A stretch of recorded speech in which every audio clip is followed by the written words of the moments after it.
کہ غوث پاک کے یہاں 40 سال تک شیخ محمد نام کے ایک شخص تھے، کوئی پڑھے لکھے نہیں تھے، شیخ محمد نام کے ایک شخص تھے، پڑھے لکھے نہیں تھے، خانقاہ میں لوگ بہت کثرت سے آتے تھے، تو ایک صاحب تھے جو جوتے سنبھالتے تھے، اور یہ شیخ محمد نام کے صاحب لوٹے میں پانی بھر کر لوگوں کو لوٹے سے وضو کراتے تھے۔ 40 سال تک یہ خدمت انجام دی، لوگوں کو لوٹے سے وضو کرانا۔ غوث پاک کے آتے تھے لوگ، کھا پی کر کے جاتے تھے۔ اب یہ لوگ سب بیٹھتے تھے باہر، ان کی ڈیوٹی تھی لوٹے سے وضو کرانا، اس لیے ان کو لوٹے والے شیخ کہتے تھے، لوٹے والے بابا۔ اب ہوا یہ، انہوں نے ایک دن چپل والے بابا سے کہا کہ ہم 40 سال سے آپ چپل سنبھال رہے، میں لوٹے سنبھال رہا ہوں، یہ بتائیں کہ یہاں آنے سے لوگوں کو ملتا کیا ہے، یہاں آنے سے لوگوں کو ملتا کیا ہے، یہاں کے لوگ کرتے کیا ہیں؟ تو کہا کہ بھئی لوگ آتے ہیں، کھاتے پیتے ہیں غوث پاک کا لنگر اور چلے جاتے ہیں، اور کیا بات ہے یہاں؟ اب جس کا جتنا ظرف ہو وہ اتنی بات کرتا ہے، جس کی جتنی نگاہ وہ اتنی بات کرتا ہے۔ وہ چپل سنبھالتے تھے، یہ لوٹے سنبھالتے تھے، پانی سے وضو کراتے تھے۔ ایک دن ان کا مائنڈ بنا، ذہن بنا، یار 40 سال سے یہیں پڑے ہوئے ہیں، تھوڑا چلتے ہیں، ذرا ہم بھی سیر و تفریح کرتے ہیں، گھوم پھر کرتے ہیں، ذرا ہم بھی ذرا زندگی کے مزے لیتے ہیں۔ 2 لوگ آئے، انہوں نے اطلاع دیے بغیر دونوں کو کہا کہ ہم آپ کے ساتھ چلنے کے لیے تیار ہیں۔ ان کو پتہ نہیں تھا یہ غوث پاک کے نوکر ہیں اور غوث پاک کی چوکھٹ پہ لوگوں کو وضو کراتے ہیں، ان کو خبر نہیں تھی۔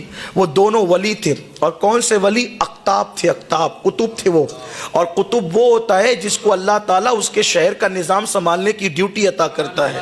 یہ اقطاب کی قسم، اولیاء اللہ کی کئی قسمیں، ایک قسم اس میں سے قطب ہے۔ یہ دونوں قطب تھے، انہوں نے لوٹے والے شاہ کو ساتھ لیا اور ساتھ لے کر کے چلے۔ اب غوث پاک یہاں تو بڑی نزاکت سے پلتے تھے، کیونکہ لنگر 24 گھنٹہ جاری رہتا تھا، بڑے نازوں سے پلے ہوئے تھے، کھاتے پیتے تھے۔ تھوڑی دور چلے تو بھوک لگی، انہوں نے دونوں قطب سے کہا بھی ہمیں بھوک لگی ہے، کہ ہم کھانے پینے والے لوگ نہیں ہیں، چلنا ہو تو چلو ورنہ واپس جاؤ یا رک جاؤ۔ تو ان کو احساس ہوا کہ اب تھوڑی دیر تو چل چکے، چلنا چاہیے۔ 24 گھنٹے چلے، پھر کہا بھوک بہت لگی ہے، رحم کرو۔ تو انہوں نے مصلی بچھایا، ایک صاحب نے 2 رکعت نماز پڑھی، اور جب 2 رکعت نماز پڑھی تو دعا کی، دعا کے بعد آسمان سے دسترخوان آیا، اور تینوں نے مل کے کھانا کھایا، سحر ہو گئے۔ کھانا آیا تو نیند آئی، پیٹ بھرا تو نیند آئی، کہا تھوڑی دیر سو لیں، کام سونے والے لوگ نہیں ہیں، چلنا ہو تو چلو ورنہ رکو، مجبوراً چل پڑے۔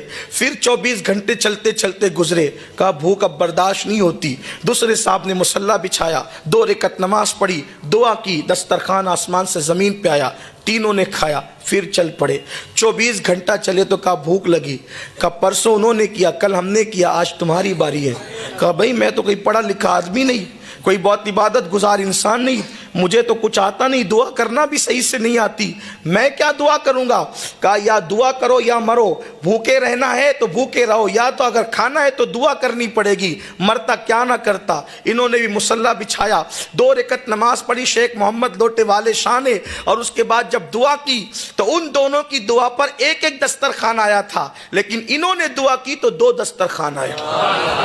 وہ دونوں اقطاب حیران ہو گئے، کہا کہ آپ کو کہتے تھے کہ ہمیں کچھ نہیں آتا، آپ پڑھے لکھے نہیں ہیں، آپ کچھ نہیں جانتے، دعا کرنے کا ہنر بھی نہیں جانتے، آپ کی بات پر 2 دسترخوان کیسے آیا؟ تو کہا کہ واقعی میں کچھ نہیں جانتا تھا، لیکن جب تم نے مجبور کیا یا بھوکے مرو یا دعا کرو، جب جان پہ بنائی تو پھر میں نے بس اتنا کہا، اے اللہ مجھے تو کچھ نہیں آتا۔ یہ دونوں اقطاب جس کے وسیلے سے دعا کرتے ہیں، یہ دونوں اقطاب جس کے وسیلے سے دعا کرتے ہیں، یہ دونوں اقطاب جس کے وسیلے سے دعا کرتے ہیں، اللہ اسی کا وسیلہ دسترخوان نازل فرما تو 2 دسترخوان آ گئے۔ تو ان دونوں اقطاب نے کہا تمہیں معلوم ہے کہ ہم کس کے وسیلے سے دعا کرتے ہیں؟ کہا نہیں معلوم تھا، نہیں معلوم تھا۔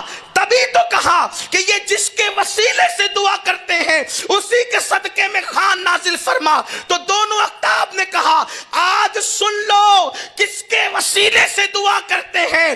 ہم جب بھی دعا کرتے ہیں تو یوں کہتے ہیں اللہ عبد القادر جیلانی کی چوکھٹ پر وہ بندہ جو لوگوں کو لوٹے سے وضو کراتا ہے اسی کے صدقے میں ہماری دعا کو قبول کر لے تو ہماری ہر دعا قبول ہوتی ہے۔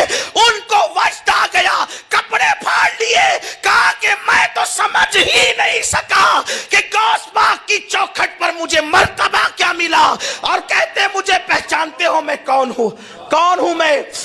لوٹے والا تو میں بھی ہوں، میں ہی وہ لوٹے والا ہوں جس کے وسیلے سے تم دعا کرتے، جس کی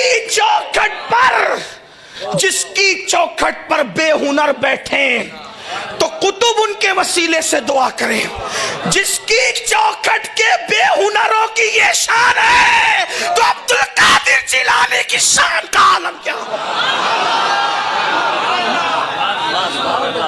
غوث پاک کی شان کیا ہوگی؟ نعرہ تکبیر، نعرہ رسالت، نعرہ رسالت، نعرہ حیدری، نعرہ حیدری، یا غوث، یا غوث، یا غوث۔